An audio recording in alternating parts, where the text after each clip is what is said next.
A cowboy named Marcus Cole tracked a mysterious letter across the 1881 Wyoming Territory, expecting to find the woman carrying his child, but instead discovered four pregnant sisters locked away by a monster who sold their babies for profit. As he risked everything to free them from their prison shed, one question burned in his mind. Was he saving them, or were they about to save him from a life of emptiness?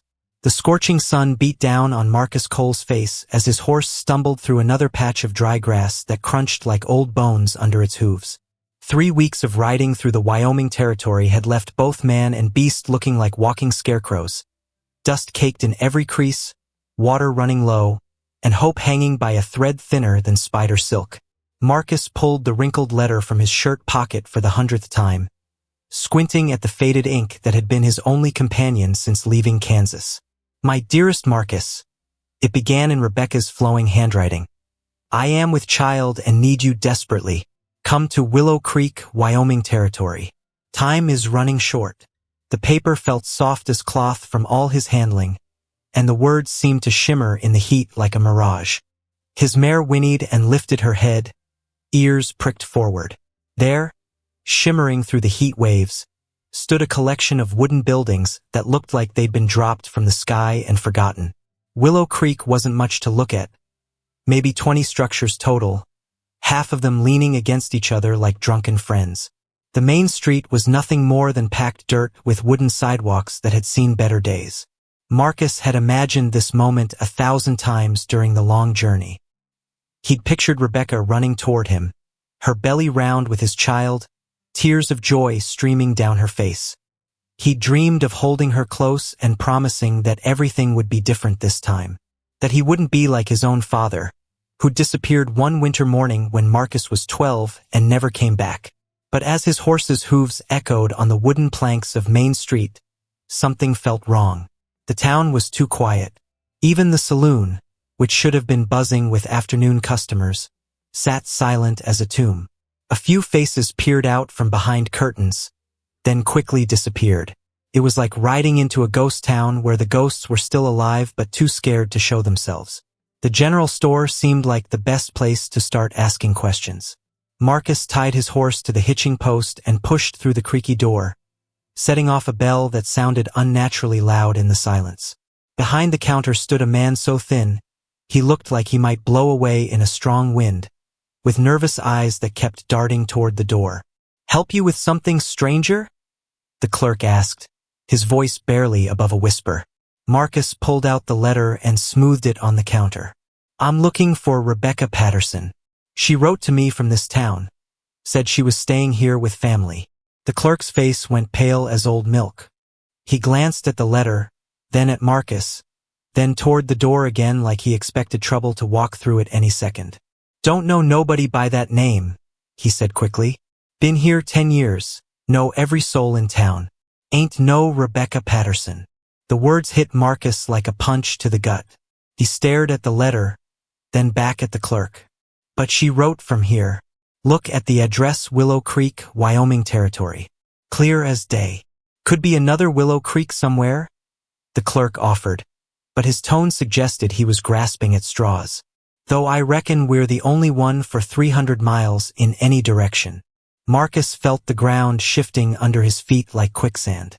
3 weeks of hard riding, nearly every dollar he owned spent on supplies, all based on a letter from a woman who apparently didn't exist. He'd quit his job at the cattle ranch, sold his few possessions, burned every bridge behind him to get here. And for what? The saloon keeper told the same story.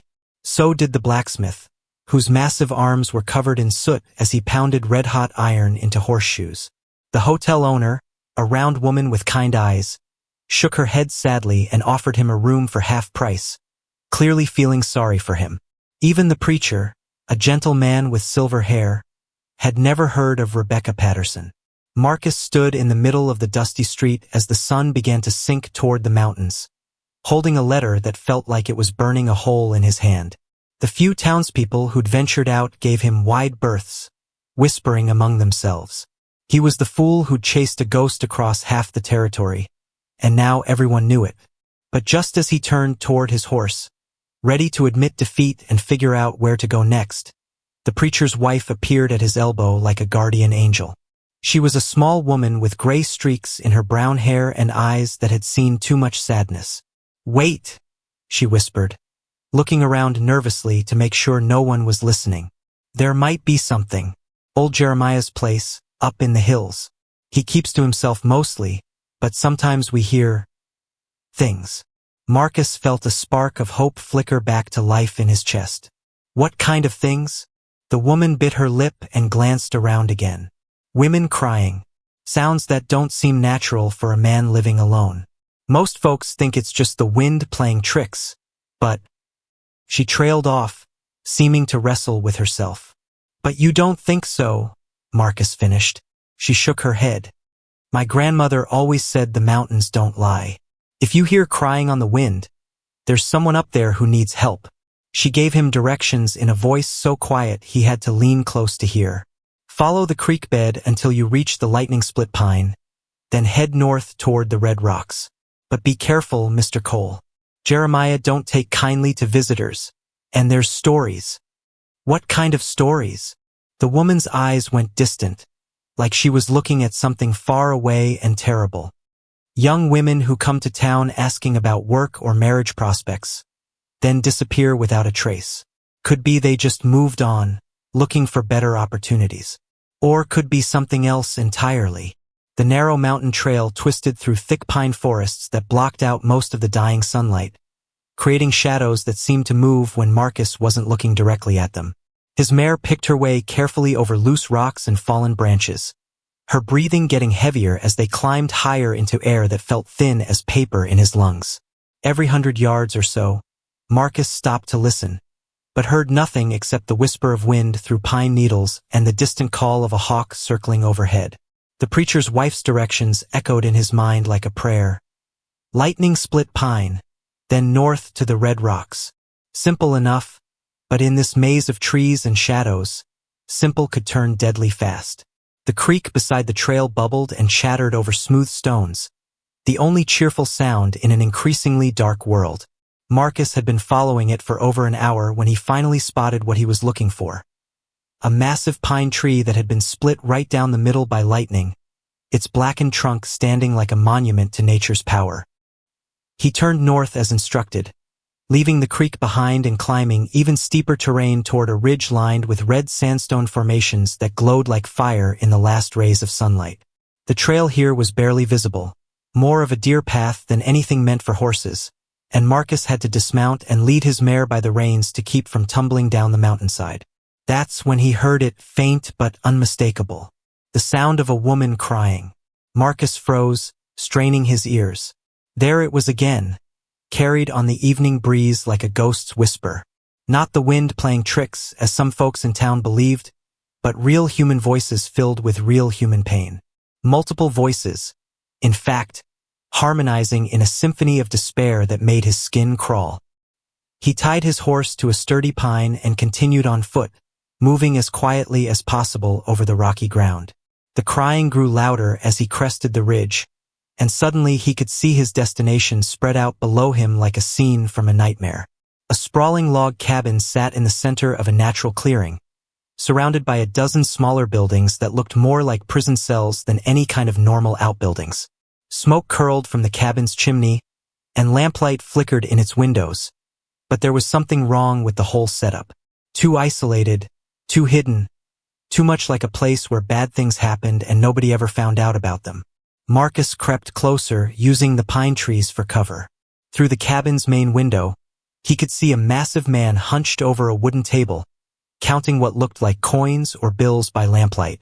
The man was huge, easily 6.5 feet tall, with shoulders like a bull and hands that could probably crush a man's skull without much effort. This had to be Jeremiah. But the crying wasn't coming from the cabin. It was coming from one of the smaller buildings, a sturdy-looking shed with no windows and a heavy lock on its door. As Marcus crept closer, he could make out voices, young women's voices, whispering urgently to each other in tones filled with fear and exhaustion. "Someone's coming," one voice said, barely audible through the thick wooden walls. "Hush, Mary," another voice replied. "Could be him checking on us again." Marcus felt his blood turn to ice water in his veins. These weren't just random women who'd gotten lost in the mountains. They were prisoners locked away like animals in a cage. And from the sound of their voices, they'd been here long enough to develop a system for dealing with their captors' visits. He circled the shed, looking for another way in or at least a way to communicate with whoever was inside without alerting the giant in the cabin. The building was solid thick logs chinked with mud, a heavy wooden door secured with a padlock that looked new and strong. But near the roofline, he spotted a small gap between the logs, probably meant for ventilation. Marcus found a sturdy stick and tapped gently on the wall beside the gap. The whispering inside stopped immediately. "Hello?" he called softly. "My name is Marcus Cole. I'm not here to hurt anyone. Are you being held against your will?" Silence stretched for what felt like hours but was probably only seconds. Then a voice answered, older than the others, trying to sound brave despite obvious fear. "Who are you? What do you want?" "I came looking for someone named Rebecca Patterson. Do you know her?" Another long pause, then a different voice, younger, sadder. "Rebecca died 3 months ago. Her and her baby both. Jeremiah buried them up on the ridge when she wouldn't stop fighting back." The words hit Marcus like a physical blow. Rebecca was dead. Had been dead for months while he'd been planning his journey, dreaming of their reunion, imagining the family they'd build together. But if Rebecca was dead, then who had written the letter? And why? "How many of you are in there?" he asked, his voice rough with emotion. "4, the older voice replied. "We've been here since spring. We answered advertisements for mail-order brides. But when we got here," her voice broke, "we're all expecting babies. He keeps us locked up until we give birth, then sells the children to couples who can't have their own. Those of us who survive get to do it all over again." Marcus felt rage building in his chest like a wildfire. This wasn't just kidnapping. It was a whole evil business built on the suffering of innocent women. And Rebecca had somehow gotten word out, probably in her final desperate moments, hoping someone would come to save the others even if it was too late to save her. But as he started working on the lock with his knife, trying to figure out how to free the women without alerting Jeremiah, he heard the cabin door slam shut. Heavy footsteps crunched across the clearing, moving in his direction with purpose and confidence. Well, a voice boomed through the darkness, deep, rough, and absolutely without mercy. "Looks like we got ourselves a hero." Marcus spun around to see Jeremiah emerging from the shadows, and the man was even more terrifying up close than he'd appeared through the window. Not just tall and broad, but carrying himself with the confidence of someone who'd never lost a fight and didn't expect to start now. In his massive hands, he held a rifle that looked like a toy but could kill Marcus before he even cleared leather with his own pistol. "You picked the wrong place to play savior, boy," Jeremiah continued, stepping closer with each word. "These girls are valuable property. Each one's worth more than you'll see in 5 years of honest work." Marcus positioned himself between the locked shed and the rifle, his hand hovering near his gun but knowing it was useless at this range. Behind him, he could hear the women moving around inside their prison, probably pressed against the walls listening to every word. "Let them go, Jeremiah," Marcus said, surprised by how steady his own voice sounded. "This doesn't have to end badly for anyone." The giant's laughter echoed off the mountains like thunder. "Doesn't have to, but it's going to. See, you just cost me a lot of money by finding this place. Someone's got to pay for that, and it might as well be you." As Jeremiah raised the rifle, Marcus realized he was about to die in this remote mountain clearing, and the 4 women in the shed would continue suffering because he'd failed them just like he'd failed Rebecca. But sometimes, when everything seems lost, the most unexpected things can happen. And sometimes, heroes come from the most unlikely places. The rifle barrel stared at Marcus like a black eye promising death, but in that split second before Jeremiah could pull the trigger, something extraordinary happened.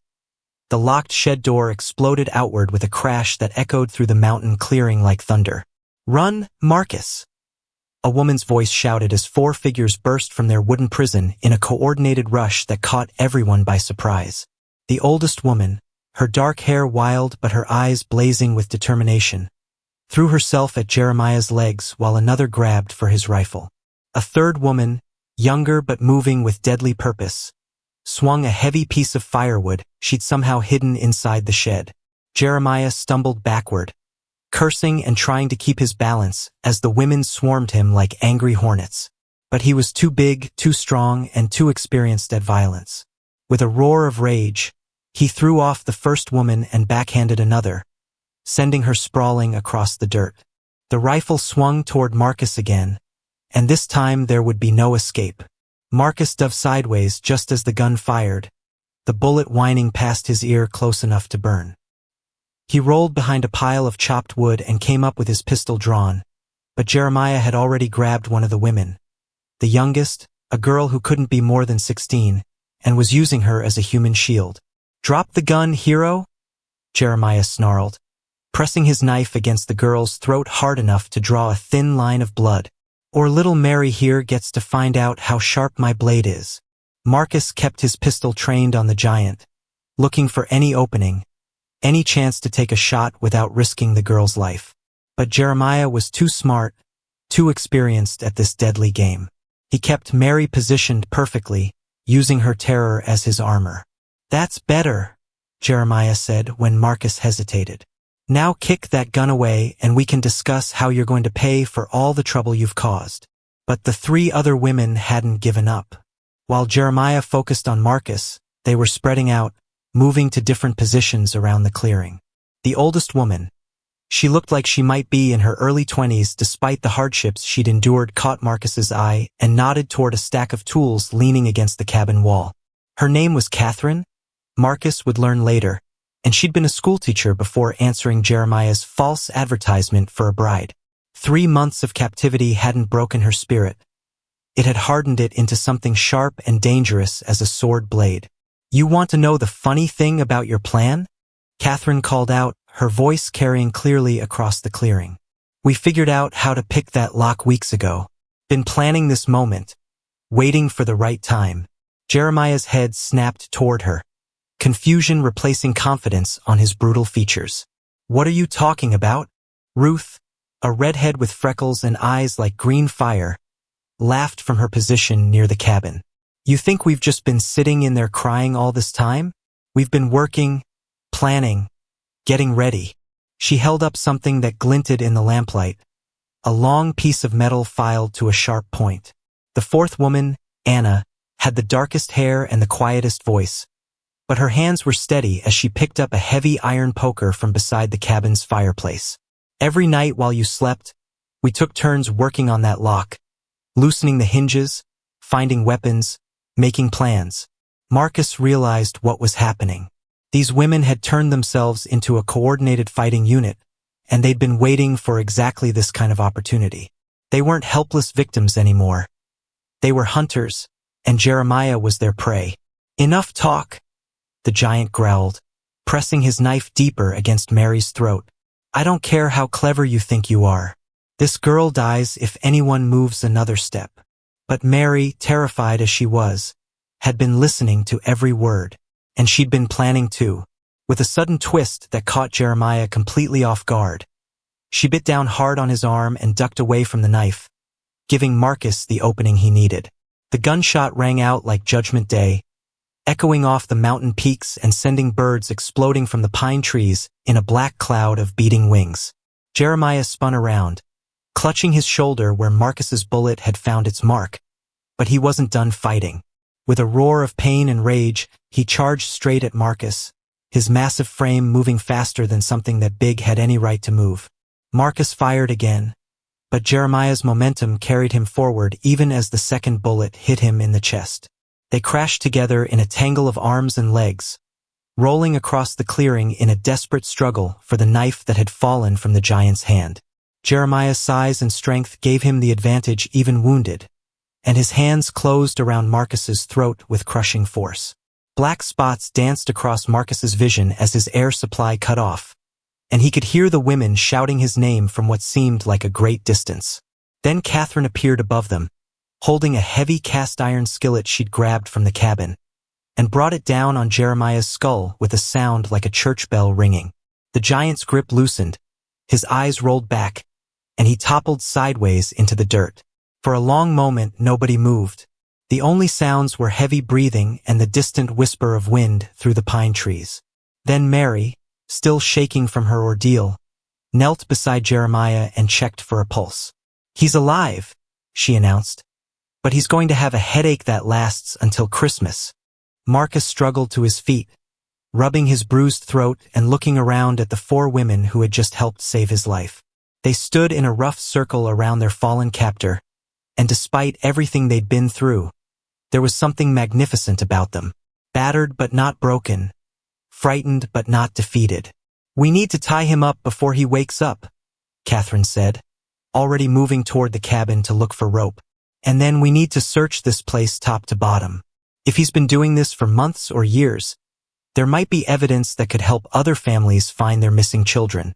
As they worked together to secure Jeremiah and gather evidence of his crimes, Marcus found himself thinking about the letter that had brought him here. Rebecca hadn't lied to him. She'd been trying to save these women even as she lay dying. Her final act hadn't been about herself or even about him. It had been about making sure someone would come to help the others she was leaving behind. But as the adrenaline of the fight began to wear off, new challenges presented themselves. They were miles from civilization, in the middle of nowhere, with four pregnant women who'd been surviving on minimal food and water for months. Getting them safely back to town would require planning, supplies, and more luck than Marcus felt comfortable counting on. And somewhere in the back of his mind, a nagging worry grew stronger with each passing minute. If Jeremiah had been running this operation for as long as it seemed, there might be other people involved. Partners, customers, accomplices who would come looking when he failed to show up for scheduled meetings. The nightmare was far from over, and morning was still hours away. Dawn crept over the mountain peaks like a thief afraid of being caught, painting the sky in shades of pink and gold that should have been beautiful but somehow felt ominous in the strange light filtering through the pine trees. Marcus stood guard over the still unconscious Jeremiah while the four women methodically searched every building in the compound, their movements careful and deliberate despite their obvious exhaustion. What they found in the cabin's main room made Marcus's stomach turn. A large wooden desk covered with correspondence, dozens of letters from women across the frontier responding to false advertisements for mail-order brides. Names, addresses, descriptions of desperate circumstances that had made them vulnerable to Jeremiah's promises. Some letters were dated as far back as 2 years, suggesting this evil business had been operating much longer than anyone had imagined. "Look at this," Ruth called softly from beside a locked cabinet that Anna had managed to pry open with a fireplace poker. Inside were carefully organized files containing what appeared to be sales records. Names of babies, birth dates, and payments received from couples who thought they were adopting orphans through legitimate channels. Catherine studied the papers with the sharp eye of someone who'd once taught children to read and write. "He's been selling babies for $500 each," she said, her voice tight with controlled anger. Some families paid even more for infants under 6 months old. Mary, the youngest of the group, had found something else entirely. A strongbox hidden beneath loose floorboards near the fireplace. When they forced it open, it contained more money than any of them had ever seen in one place. Hundreds of dollars in gold coins and bills, all blood money earned from the suffering of women and the theft of their children. "We're taking every penny," Marcus decided, hefting the heavy box.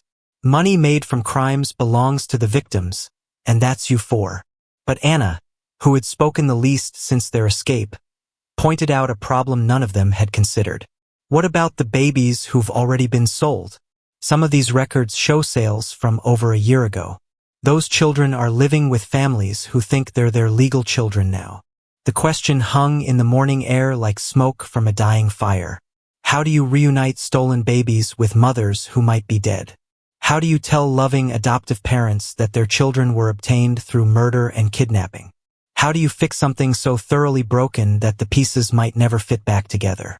"One problem at a time," Catherine said firmly. "First we get out of here alive. Then we get to town and involve the law. Then we figure out how to help those babies and their real families." They spent the next hour gathering supplies for the journey back to Willow Creek. Jeremiah's cabin contained enough food to last them several days, plus blankets, weapons, and most importantly, a sturdy wagon with 2 horses that could carry the women safely down the mountain trail. As they prepared to leave, Jeremiah finally began to stir. Marcus quickly checked the ropes binding the giant's hands and feet, making sure they were secure. The man's eyes opened slowly, focusing with difficulty on the faces gathered around him. "You think you've won something?" he growled, his voice thick with pain and fury. "But you have no idea what you've stumbled into.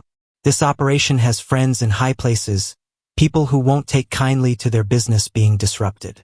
Ruth laughed, but there was no humor in the sound. "Are you trying to scare us? After everything we've survived, you think we're afraid of some mysterious partners?" "You should be," Jeremiah insisted. "The territorial judge who's been signing the adoption papers, the shipping company that moves the babies, the doctors who've been declaring mothers dead when they're still alive. They all have stakes in keeping this quiet." Marcus felt a chill that had nothing to do with the mountain air. If Jeremiah was telling the truth, they weren't just fighting one evil man. They were up against an entire network of corruption that reached into the highest levels of territorial government. "All the more reason to get this evidence to honest authorities as quickly as possible," Catherine said. But Marcus could hear the worry in her voice despite her brave words. They loaded Jeremiah into the back of his own wagon, still tied securely but covered with blankets to keep him from freezing during the journey. It seemed fitting that he should experience some discomfort after the months of suffering he'd inflicted on others.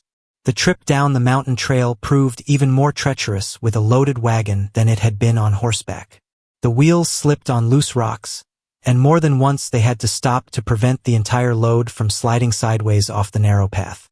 But the women proved to be remarkably resourceful, taking turns walking alongside to balance the weight and guide the horses around the worst obstacles. As they descended toward the prairie, Marcus found himself watching them with growing admiration. Catherine's natural leadership, Ruth's unbreakable spirit, Mary's quiet courage, and Anna's practical wisdom. They'd been through hell and emerged stronger rather than broken. They'd saved him as much as he'd saved them, maybe more. But around midday, as they stopped to rest the horses beside a small stream, Anna suddenly went pale and doubled over with pain. The others rushed to her side, and Marcus realized with growing alarm that the stress and excitement of the past 24 hours might have triggered something they weren't prepared to handle. "The baby's coming," Anna gasped between contractions. "I can feel it. Something's wrong." They were still hours from town, miles from the nearest doctor, with limited medical supplies and no experience delivering babies under these conditions.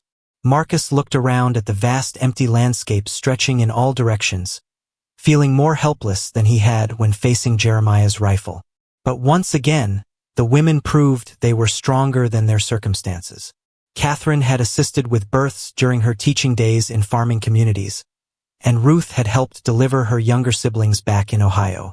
Working together, with Mary boiling water over a hastily built fire and Marcus standing guard to ensure their privacy, they managed to bring Anna's baby safely into the world. The infant's first cry echoed across the Wyoming prairie like a declaration of independence. A new life born free instead of into slavery, surrounded by people who would protect rather than exploit her. Anna wept as she held her daughter for the first time, and there wasn't a dry eye in the group. "What will you name her?" Mary asked softly. Anna looked up at Marcus, then at each of her fellow survivors. "Hope," she said simply. "Her name is Hope, because that's what you all gave me when I thought it was lost forever." As they prepared to continue their journey, now with a newborn baby to protect, Marcus realized their story was far from over. They still had to reach town safely, convince the authorities to take action against a potentially powerful conspiracy, and figure out how to rebuild their lives from the ashes of their trauma. But for the first time since reading Rebecca's letter, Marcus felt like they might actually succeed. These 4 women had already proven they could survive anything, and together they were stronger than any force that might try to stop them. The afternoon sun climbed higher as their wagon rolled toward whatever destiny awaited them in Willow Creek, carrying 5 adults, 1 baby, and enough evidence to shake the foundations of the territorial justice system. 3 riders charged across the prairie toward their wagon like demons racing to collect souls. their horses kicking up clouds of dust that could be seen for miles in the clear afternoon air. Marcus squinted against the sun's glare, counting the approaching figures while his hand moved instinctively toward his gun.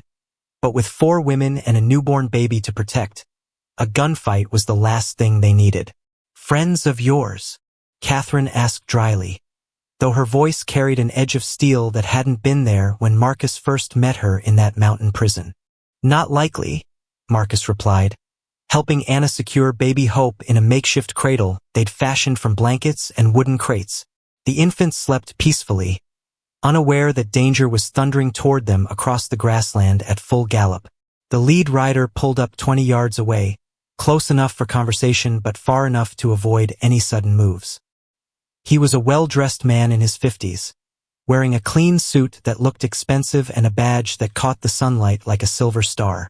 Behind him rode 2 younger men who had the look of professional gunfighters, cold eyes, steady hands, and weapons worn with the ease of long practice. "Afternoon, folks," the badge-wearer called out in a voice smooth as honey over broken glass. "I'm Deputy Marshal Wilson, Territorial Authority.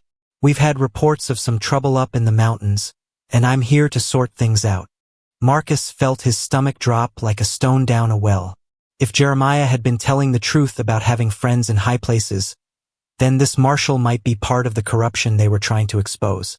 But if he was legitimate law enforcement, then help had arrived just when they needed it most. "What kind of trouble?" Marcus asked carefully, keeping his voice neutral while his mind raced through possibilities. Marshal Wilson's smile never wavered, but something predatory flickered behind his eyes. "Well, seems someone attacked a respected citizen named Jeremiah Hayes up at his ranch, stole his property, and kidnapped some women who were under his protection. You wouldn't know anything about that, would you?" Ruth let out a bark of bitter laughter that echoed across the prairie. "Protection? Is that what you call keeping for pregnant women locked in a shed like animals?" The marshal's expression didn't change, but one of his gunfighters shifted in his saddle, hand drifting toward his weapon. "Now, miss, that's a serious accusation. Mr. Hayes is a respected businessman who's done considerable good for families looking to adopt children. If there's been some misunderstanding..." "Misunderstanding," Mary interrupted, her young voice cracking with emotion. "He murdered my friend Rebecca and sold her baby. He was planning to do the same to all of us." Marshal Wilson held up a hand as if trying to calm an agitated child. "I'm sure you ladies have been through a difficult experience, and sometimes trauma can make people remember things differently than they actually happened. That's why it's important to let proper authorities handle these situations." Marcus realized they were trapped in a nightmare that was getting worse by the minute. If this marshal was part of Jeremiah's network, then bringing them to town wouldn't mean safety. It would mean walking straight into the spider's web. But if they refused to cooperate, 3 armed men could easily overpower their small group. "We have evidence," Catherine said firmly, pulling out some of the papers they'd taken from Jeremiah's cabin. Records of illegal adoptions, correspondence with victims, financial transactions, everything documented in his own handwriting. The marshal's eyes fixed on the papers like a hawk spotting a mouse. "Well, now, that sounds like important evidence that should be examined by qualified officials. Why don't you hand those over, and we'll make sure they get proper attention." "I think we'll hold on to them until we reach town," Marcus said, stepping slightly forward to position himself between the women and the mounted men, "where we can present everything to multiple authorities at the same time." The temperature seemed to drop 10 degrees as the marshal's friendly mask finally slipped away, revealing something cold and calculating underneath. "I'm afraid that's not how this works, friend. I'm the law out here, and when I ask for evidence, you hand it over. No discussion, no negotiation." One of the gunfighters, a lean man with a scar running down his left cheek, spoke for the first time. "Marshall's being real polite about this, but his patience ain't unlimited. We can do this easy, or we can do this hard." Anna clutched baby Hope closer to her chest, the infant beginning to fuss as if sensing the tension in the air. Marcus calculated distances, angles, cover options, but every scenario ended with innocent people getting hurt. They needed a different kind of solution. "What if we made a deal?" Catherine suggested, her teacher's mind working through the problem like a complex equation. We'll give you some of the evidence to examine, but we keep copies for ourselves. That way, everyone's interests are protected. Marshall Wilson considered this, probably wondering if they actually had made copies or were just bluffing. Finally, he nodded slowly. Reasonable compromise. But I'll need to see Mr. Hayes as well, to get his side of the story. He's in the wagon, Marcus said, jerking his thumb toward the back where Jeremiah lay bound and gagged under a pile of blankets. Though he might not be very talkative at the moment.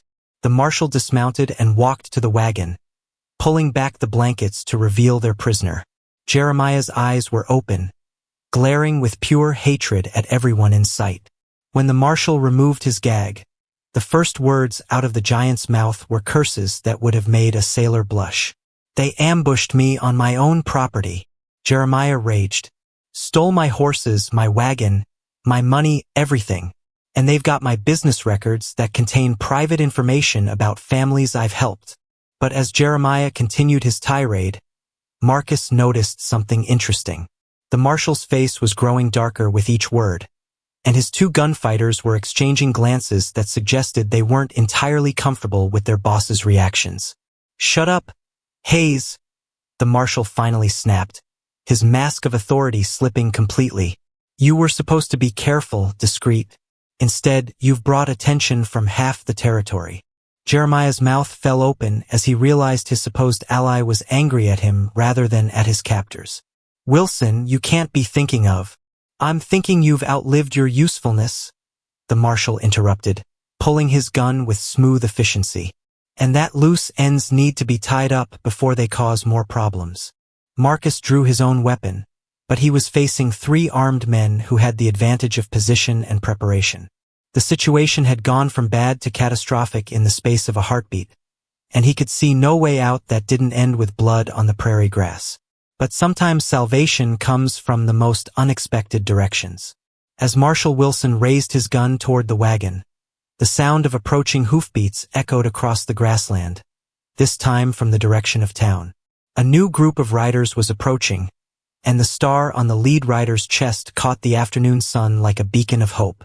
"That's the real territorial marshal," one of Wilson's gunfighters said quietly, his voice carrying a note of panic. "The one from Cheyenne. What's he doing here?" Wilson's face went pale as old bones. Whatever game he'd been playing, the arrival of legitimate federal authority meant the rules had just changed completely.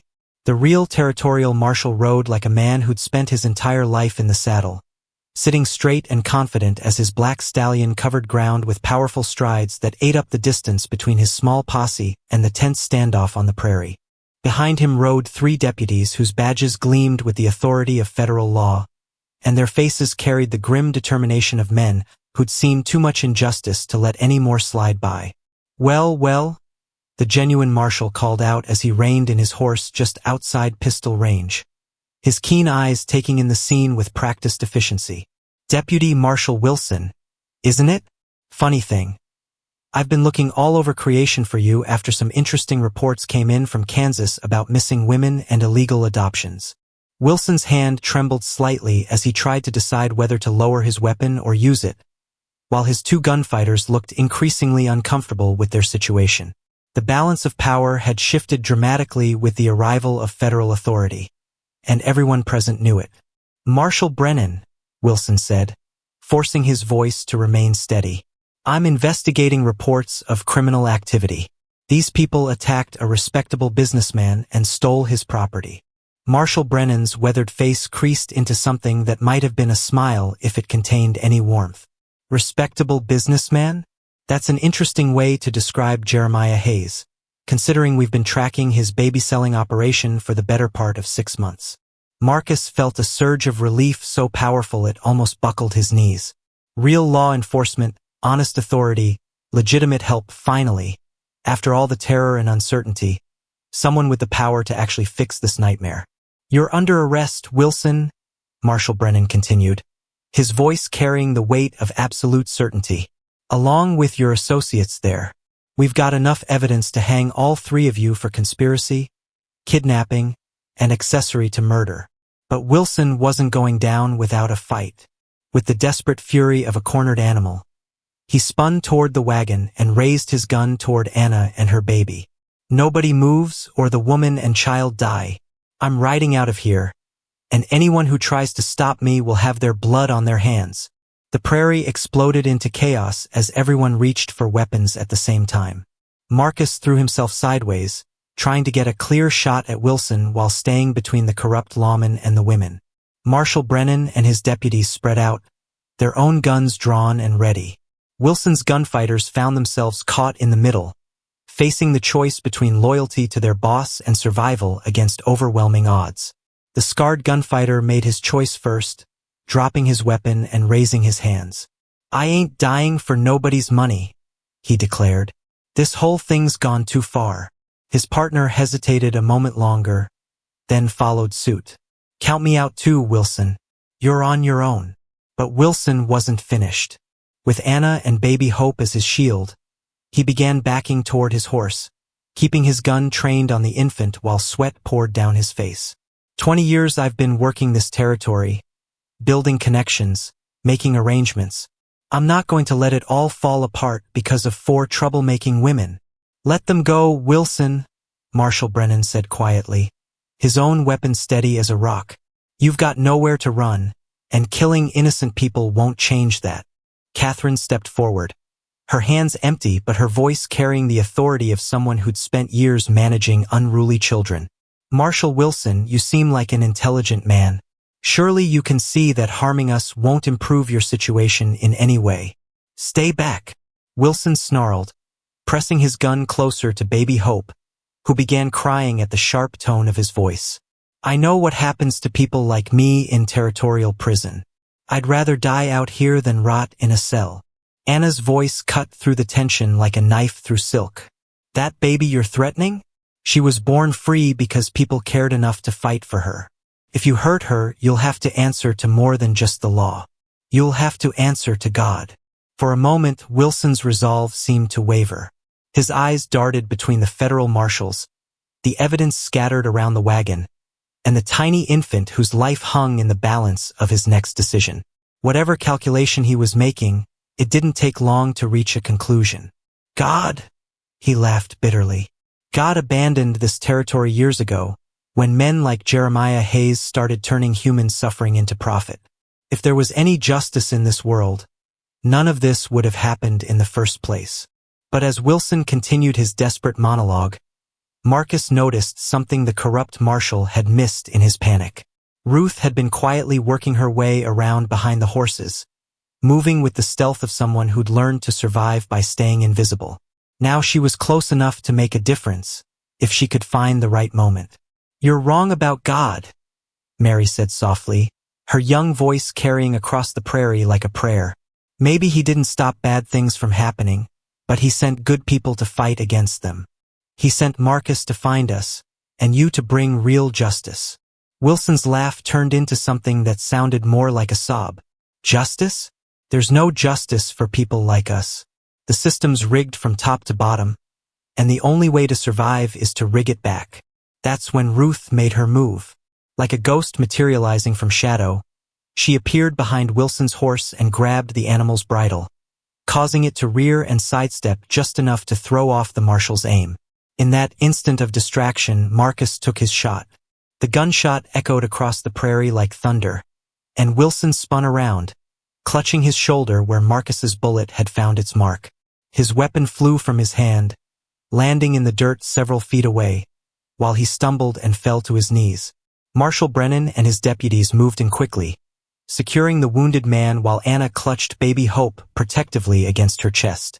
The infant had stopped crying, as if sensing that the immediate danger had passed. "Nice shooting," Brennan commented to Marcus as they helped Wilson to his feet. "Clean wound, nothing vital hit. He'll live to stand trial." As the federal marshals took custody of their prisoners and began sorting through the evidence, Marcus found himself looking around at the 4 women who had transformed from victims into survivors, from prisoners into fighters. They stood together in the afternoon sunlight, battered but unbroken, holding a baby who represented hope for the future.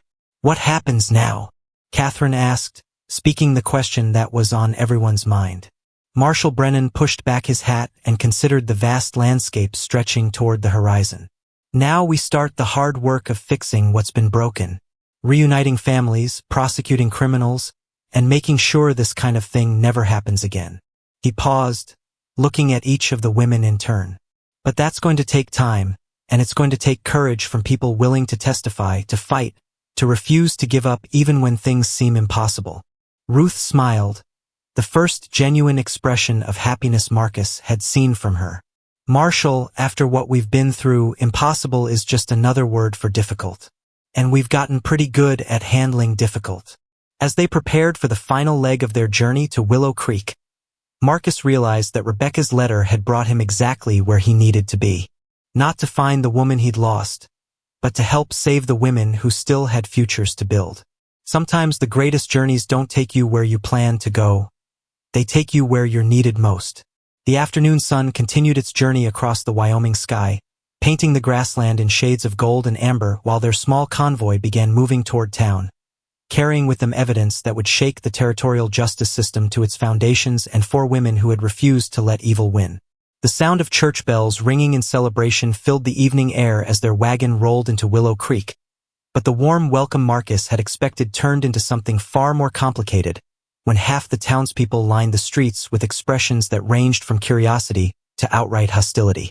Word had apparently traveled faster than their horses, and not everyone was pleased to see the return of the man who'd brought such dangerous attention to their quiet settlement.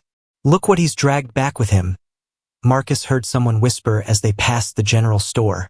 "For women in the family way and no husbands in sight. Scandal's what it is." Catherine's jaw tightened at the comment, but she kept her chin high and her eyes forward. "Some people see trouble where others see justice," she said quietly to Marcus. "We'll find out soon enough which kind of town this really is." The wagon stopped in front of the marshal's office, where Marshal Brennan had already set up a temporary headquarters with the help of the local sheriff, a nervous man named Deputy Collins who looked like he'd rather be anywhere else in the world. Papers and evidence boxes covered every available surface, and the jail cells in the back were filling up with people connected to Jeremiah's network. "Welcome to Willow Creek," Brennan said as he helped the women down from the wagon. "I've arranged rooms at the hotel for all of you, and Doc Harrison is standing by to check everyone over, especially the new mother and her baby." But as they walked toward the hotel, Anna suddenly stopped dead in her tracks, staring at a wanted poster nailed to the post office wall. Her face went pale as fresh snow, and baby Hope began fussing as if sensing her mother's distress. "That's him?" Anna whispered, pointing at the poster with a trembling finger. "That's the man who told me about the marriage opportunity in the first place. Samuel Garrett. He said he was a minister who helped arrange Christian unions for lonely hearts." Marcus studied the poster, which showed a thin man with kind eyes and a gentle smile, the perfect appearance for someone who preyed on desperate women. According to the text, Garrett was wanted in 3 territories for fraud, kidnapping, and conspiracy.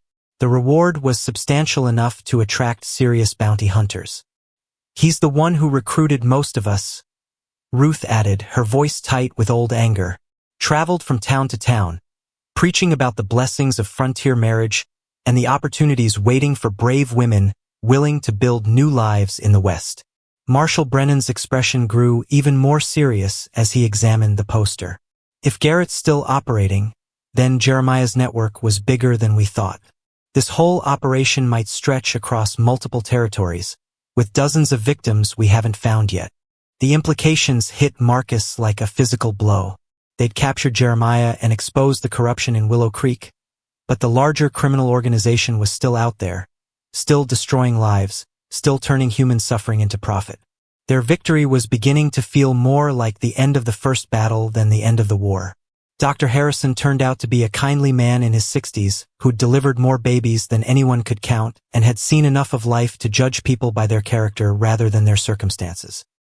He examined Anna and baby Hope with gentle thoroughness, pronouncing both to be in remarkable health considering their recent ordeal. "This little one's got strong lungs and a good appetite," he announced with satisfaction. "And her mother's recovery is progressing better than I'd expected. Whatever you folks went through up in those mountains, it hasn't broken your fighting spirit. But the doctor's examination revealed something else that sent new shockwaves through their small group. Mary, the youngest of the 4 women, wasn't actually pregnant at all. She'd been binding her stomach with cloth to create the appearance of being with child, apparently as protection against Jeremiah's immediate attention. "I knew he preferred to wait until women were closer to giving birth," Mary explained when confronted with the discovery. "So I made myself look further along than I was, hoping to buy time for an escape opportunity." The revelation painted Mary's courage in an even brighter light. She'd risked terrible punishment to protect herself through deception, maintaining the charade for months while looking for any chance to help the others escape. At 16, she'd shown more strategic thinking than many adults would have managed under similar circumstances. As evening settled over Willow Creek, the 4 women gathered in Catherine's hotel room to plan their next steps. The money from Jeremiah's strongbox gave them options, but also responsibilities. Other victims needed help, other families needed answers, and other criminals needed to face justice. "We could take this money and disappear," Catherine said, laying out their choices with characteristic directness. "Start new lives somewhere far away from all this pain and danger. No one would blame us for wanting to put it all behind us. Or we could stay and fight," Ruth countered, her red hair catching the lamplight like fire. "Help Marshall Brennan track down Samuel Garrett and the rest of the network. Make sure no other women go through what we went through." Anna rocked baby Hope gently as she considered their options. "I want my daughter to grow up in a world where men like Jeremiah can't hurt innocent people. That means finishing what we started, doesn't it?" Mary, despite being the youngest, spoke with wisdom beyond her years. "Running away means they win. It means Rebecca died for nothing, and all those stolen babies stay lost forever. I can't live with that." Their decision was unanimous, but implementing it would require careful planning and considerable courage. Garrett was still out there somewhere, probably recruiting new victims even as they spoke. The network's financial backers needed to be identified and prosecuted. And most importantly, the stolen children needed to be found and reunited with their real families wherever possible. Marcus found himself thinking about the journey that had brought him to this moment. He'd come to Wyoming Territory as a broken man chasing a ghost, expecting to find either redemption or final proof of his worthlessness. Instead, he'd discovered that worth isn't something other people give you. It's something you earn through the choices you make when everything is on the line. Outside the hotel window, Willow Creek settled into evening quiet, but Marcus knew the peace was temporary. Word of their discoveries would spread quickly, and the remaining members of Jeremiah's network would soon realize their operation was under attack. The next phase of their fight would be even more dangerous than what they'd already survived. But as he looked around at the 4 women who'd refused to stay victims, Marcus felt something he hadn't experienced in years: confidence in the future. Whatever challenges lay ahead, they would face them together, as a family forged in fire and tempered by shared struggle. The church bells had stopped ringing, but their echo seemed to linger in the air like a promise that justice, though delayed, would not be denied forever. Thunder crashed overhead like the sound of God rearranging the furniture in heaven as Marshall Brennan burst through the hotel's front door. His face grim and his clothes soaked from the sudden storm that had rolled across the prairie with frightening speed. Water dripped from his hat brim as he scanned the lobby, his eyes finding Marcus immediately with the intensity of a man bringing urgent news. "We've got problems," Brennan announced without preamble. "Big problems. Samuel Garrett's been spotted 3 towns over, and he's not running away. He's recruiting an army." Marcus felt his stomach drop as the implications became clear. Instead of disappearing after Jeremiah's capture, the network's main recruiter was doubling down on his criminal activities. What kind of army? Desperate men mostly. Unemployed drifters, failed prospectors, anyone willing to use violence for money. Brennan's voice carried the weight of experience with such situations. Local sheriff in Copper Falls says Garrett's been spreading word that a group of troublemakers stole a fortune in legitimate business assets, and he's offering substantial rewards for their return. Catherine descended the stairs at that moment, having heard the marshal's voice from her room above. The other women followed close behind, with Anna carrying baby Hope wrapped in blankets to protect her from the storm's chill. How substantial? Catherine asked, proving once again that her teacher's mind could cut straight to the heart of any problem. $500 per woman, plus whatever money you're carrying. Brennan pulled off his wet hat and shook it grimly. That's more than most working men see in 2 years. We're talking about serious motivation for serious violence. Ruth laughed, but the sound held no humor. So we've gone from being victims to being bounties. At least now we know what we're worth in the criminal marketplace. The storm outside intensified, rattling the hotel windows and sending sheets of rain against the glass like handfuls of thrown pebbles. Lightning illuminated the street in stark white flashes that made the familiar buildings of Willow Creek look foreign and threatening. It seemed fitting that nature itself was reflecting the darkness of their situation. There's more, Brennan continued, his expression growing even more serious. We intercepted communications suggesting the network has supporters in territorial government beyond just Wilson. People with the authority to issue warrants, transfer prisoners, and make evidence disappear. Mary sank into one of the lobby's worn chairs, the weight of continuous danger finally showing on her young face. So even if we survive Garrett's bounty hunters, we might not survive the legal system? That's why we're not waiting around to find out, Marcus said, his mind already working through possibilities. If they want to make this a fight, we'll give them one, but on our terms, not theirs. Anna shifted baby Hope to her other arm, the infant sleeping peacefully despite the storm raging outside. What are you proposing? Marcus looked around at the faces of the women who'd become his family through shared struggle. We go after Garrett ourselves. Hit him before he can organize his army, gather evidence of the larger conspiracy, and force the honest authorities to act. That's suicide, Brennan protested. You're talking about 4 women, one with a newborn baby, going up against a professional criminal with military resources. We're talking about 4 women who've already faced the impossible and won, Catherine corrected firmly. Plus 1 man who's finally figured out what he's fighting for. The marshal studied their faces, seeing determination that couldn't be argued with or reasoned away. If you're serious about this insane plan, you'll need more than courage. You'll need weapons, supplies, inside information, and luck beyond anything reasonable people should expect. Then it's a good thing we stopped being reasonable people months ago, Ruth said with a grin that would have made a wolf nervous. As they huddled around the lobby's fireplace, planning what could easily be their final mission, Marcus found himself thinking about Rebecca's letter once more. She'd reached out across impossible distance and circumstances to bring help to women she'd never meet, sacrificing her own safety for the chance that others might find freedom. Now they were preparing to do the same for victims they'd never seen, in places they'd never been. The storm outside showed no signs of abating, but inside the small circle of lamplight, 5 adults and 1 baby were transforming from survivors into hunters. The predators who'd destroyed so many lives were about to discover that their victims had developed teeth and claws of their own. Dr. Harrison arrived just after midnight, carrying a medical bag and wearing an expression of grim determination that suggested he'd made his own decision about which side of this fight he belonged on. I've been thinking about those adoption records, he said without preamble. About families who might not know their children were stolen, and children who might not know their real parents are still alive. He pulled a thick folder from his bag, spreading papers across the lobby table. I've been corresponding with doctors in surrounding territories, comparing birth records with adoption papers.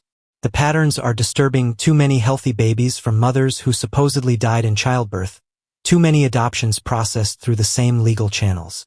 Anna leaned forward, studying the documents while keeping baby Hope secure in her arms. How many children are we talking about? At least 30 over the past 2 years, Harrison replied. Possibly twice that number if the network's been operating longer than we suspected. The magnitude of the crime was staggering.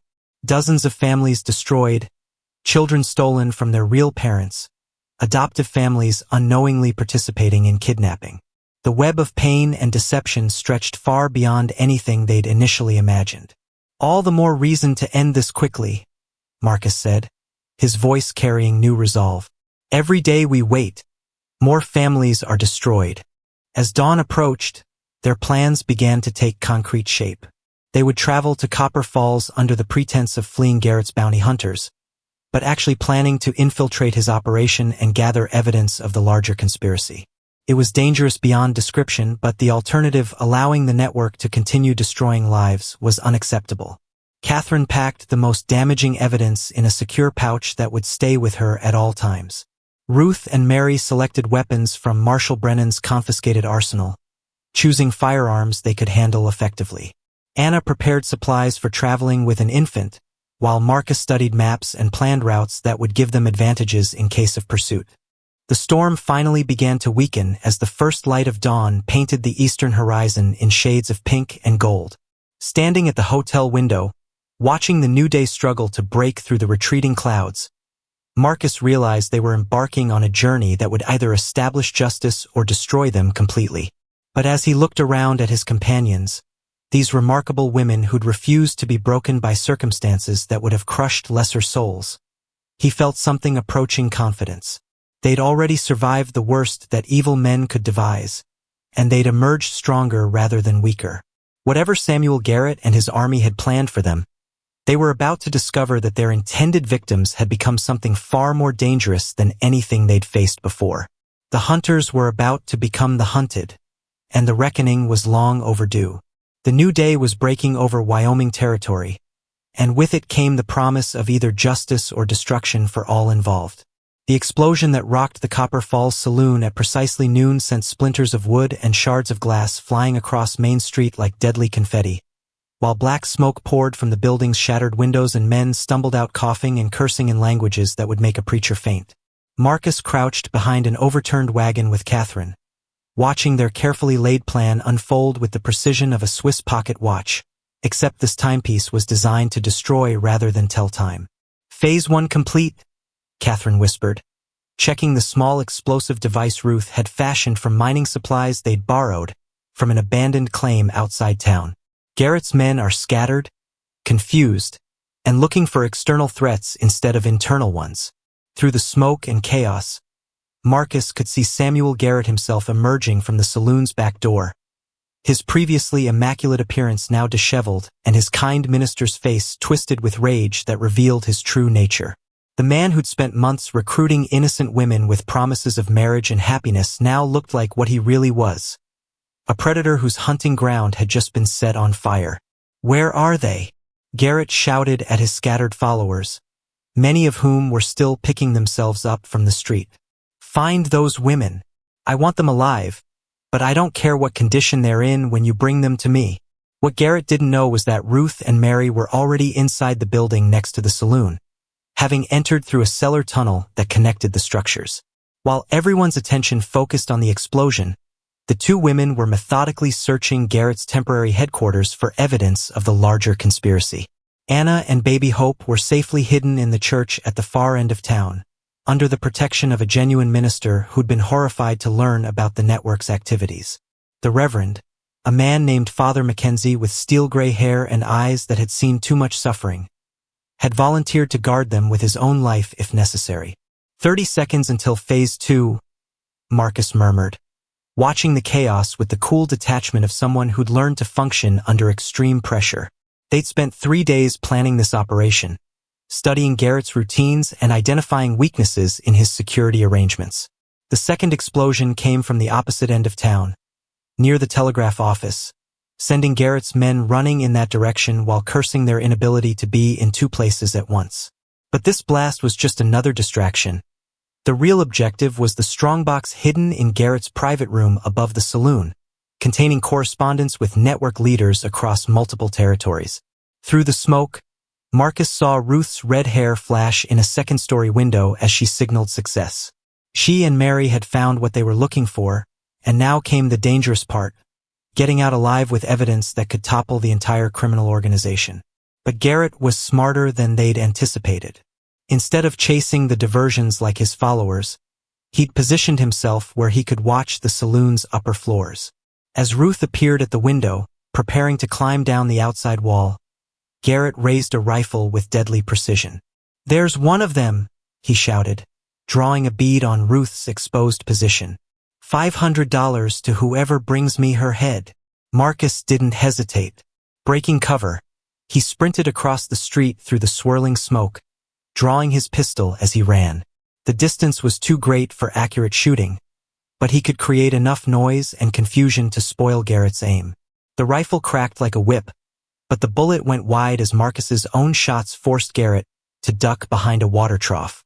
Ruth seized the opportunity to drop from the window onto a pile of hay bales that Mary had positioned as a landing cushion. Then both women disappeared into the maze of back alleys that crisscrossed Copper Falls like a spider's web. "They're getting away!" one of Garrett's men yelled, pointing toward the alley where the women had vanished. But Garrett's cold intelligence was already working through the situation, analyzing what had happened and drawing uncomfortable conclusions. "This wasn't random," he said slowly, his minister's voice now carrying the chill of winter wind. "This was coordinated, professional. They knew exactly where to hit us and when." Marcus realized their advantage was evaporating faster than water in desert heat. Garrett had figured out that this wasn't a desperate escape attempt but a calculated assault on his operation. The man's survival instincts, honed by years of criminal activity, were kicking in with dangerous clarity.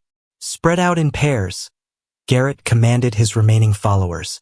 "They can't have gone far and they've got to regroup somewhere. Check every building, every hiding place, every cellar and attic in this town. I want them found within the hour." From his position behind the overturned wagon, Marcus watched Garrett's men organize themselves with military efficiency that suggested many of them had actual combat experience. These weren't just desperate drifters anymore. They were professional killers who'd found employment with a man smart enough to use their skills effectively. Catherine touched his arm, drawing his attention to a new problem developing at the far end of the street. "Look," she whispered, pointing toward the church where Anna and baby Hope were supposed to be safe.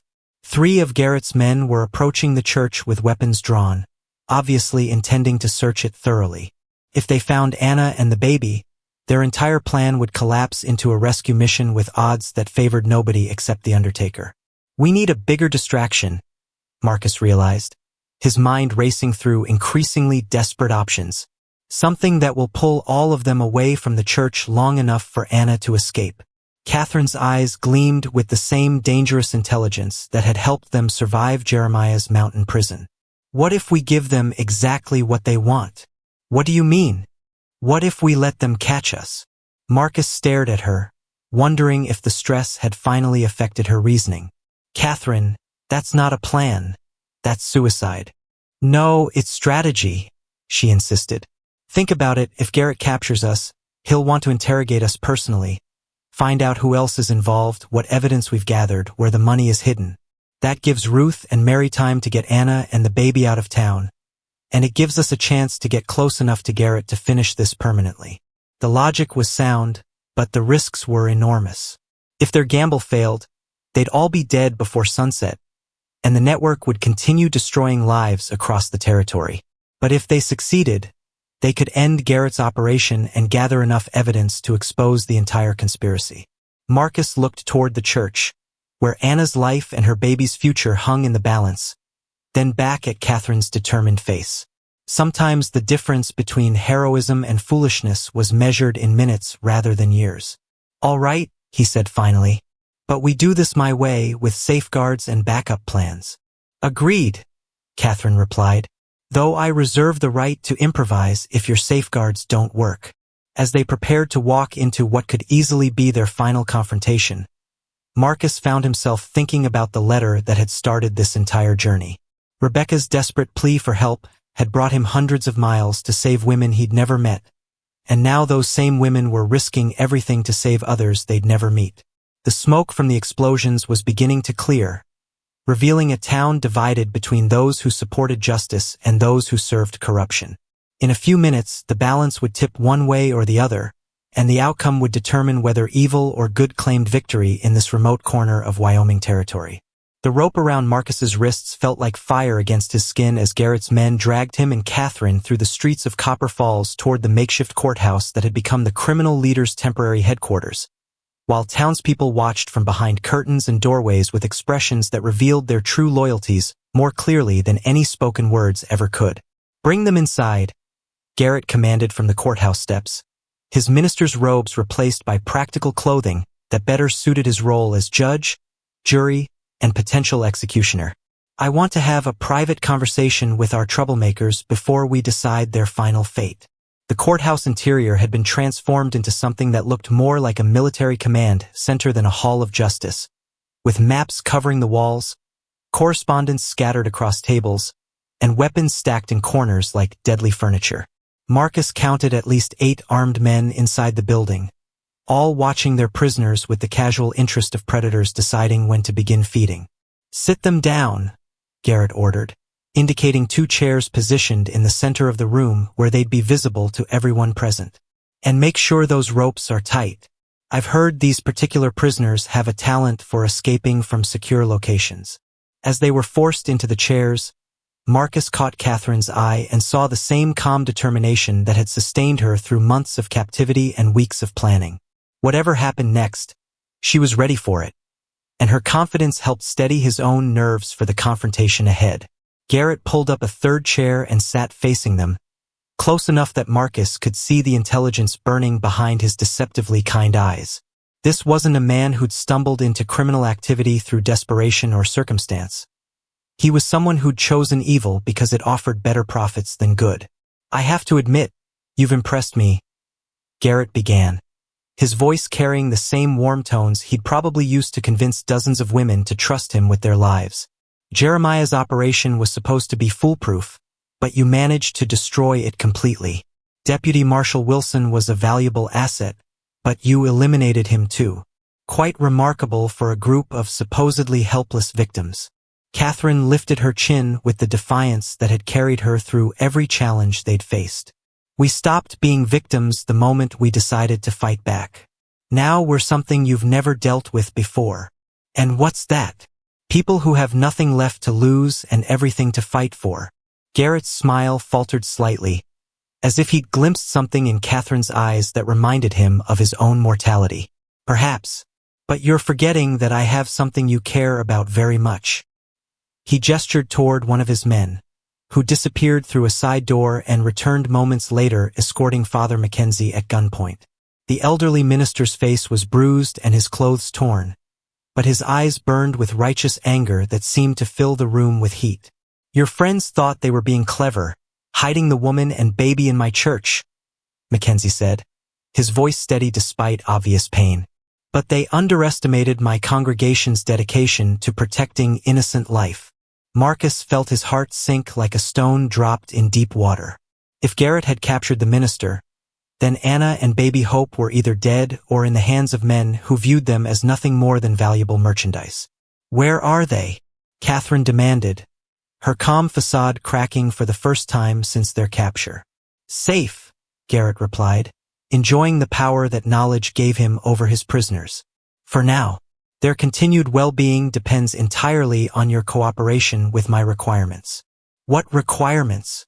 Garrett stood and walked to one of the wall maps, pointing at locations marked with red pins that seemed to stretch across half the Western Territories.